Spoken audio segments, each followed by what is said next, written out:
mga buhay na palapat at sumugabang ng tululong mga bantay. Isang anghel ang nanaon sa batong takip lumukulong. Ikit at kalugod-lugod, di matitubig ng bobot, sino mahinalo. Nagwag na baka mura si Jesu Cristo at bawal niyang tinalo ang sukab at mga lilo, kaaway niyang demonyo at doon sa pagkaluyo umangkay ng soldado.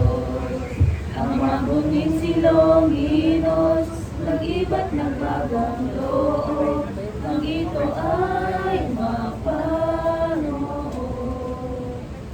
Takot na hinangamba ang kaniyang kaluluwa, nag-isip nag-alaala, agad sumampalataya kay Jesus na buong Ama.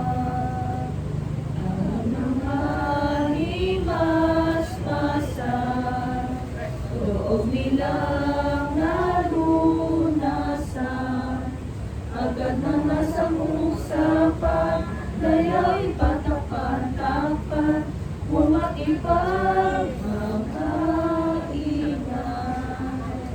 Ang bayan ni Siloginos,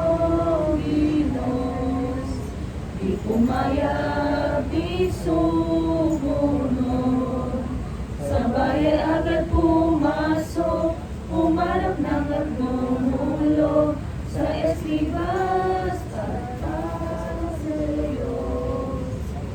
Ang kanyang tinurunan sa mga pinunong bayan ay kanyang nakamahal, yung kay Jesus na bangkay, ngayon nag-uling na buhay.